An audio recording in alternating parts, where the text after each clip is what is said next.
আচ্ছা, আবার কি একসাথে কাজ করা যায় না নাকি, কি মনে হয়? প্রায় ফেসবুকে দেখি অনেকে লেখালেখি করে যে সাকিব ভাই, আমিন ভাই আপনারা একসাথে কাজ করবেন, চলেন শুরু করে দেই। ভিউয়ার্স, তাহলে হয়ে যাক শাকিব খান এবং আমিন খানকে নিয়ে রায়হান রাফির পরবর্তী ধামাকা ভিডিও। শুরুতে নিশ্চয়ই আমিন খান এবং শাকিব খানের কথোপকথন শুনেছেন। সেখানে আমিন খান ফেসবুকে ভক্তদের বিভিন্ন লেখার উদাহরণ টেনে শাকিব খানকে বলতেছিলেন, অনেকেই তো ফেসবুকে লেখালেখি করে শাকিব ভাই এবং আমিন খানকে একই সিনেমায় দেখতে চাই, পরবর্তী সিনেমায় দেখতে চাই। তো চাইলেই তো আসলে সে বিষয়টা সম্ভব না।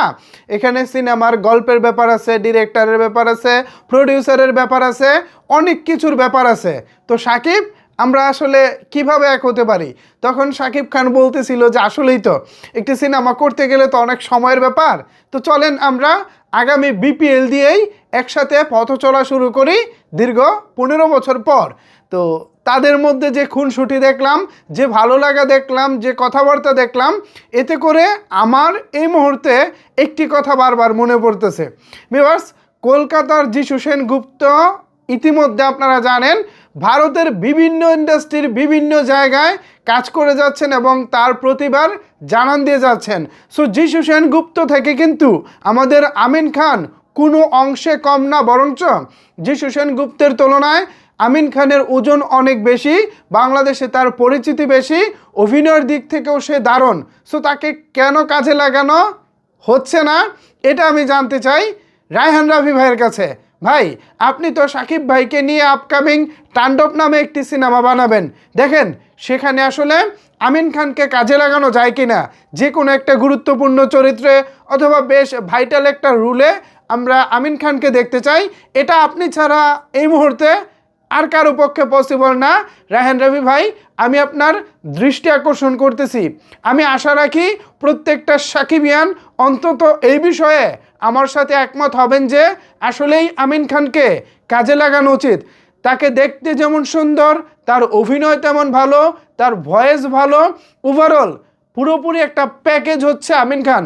নিঃসন্দেহে আমাদের 90 দশকের যেসব অভিনেতা এখনও চলচ্চিত্রে কাজ করে যাচ্ছেন অথবা শারীরিকভাবে ফিট আছেন, তার মধ্যে অন্যতম হচ্ছেন আমাদের আমিন খান ভাই।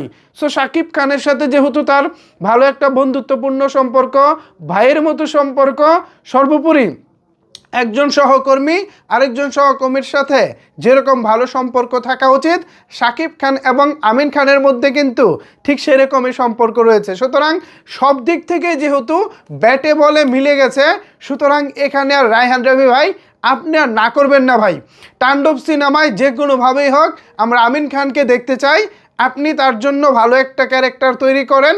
আমরা চাই আপনার তাণ্ডবের মধ্যেই আমিন খান আবারও আমাদের ঢাকায় সিনেমায় ব্যাক করুক এবং আমাদের জন্য দারুণ কিছু উপহার দিক। কি বলেন সাকিবিয়ানরা, কি বলেন ভিউয়ার্সরা, যারা বাংলা সিনেমা প্রেমী আছেন, আপনাদের মতামত আসলে কি? আমিন খান যদি এই মুহূর্তে শাকিব খানের সাথে আবারও ব্যাক করে তাহলে কিন্তু বিষয়টা জমে যাবে। সো এ বিষয়ে আমি আপনাদের মূল্যবান মতামত জানতে চাই। নিচের কমেন্ট বক্সটি কিন্তু আপনাদের জন্য খালি রয়েছে। সো আপনারা আপনাদের মূল্যবান মতামত নিচের কমেন্ট বক্সে জানিয়ে ফেলুন এবং রায়হান রাফি ভাইকে অবশ্যই মেনশন করুন, তিনিও যেন এই বিষয়টি জানতে পারে।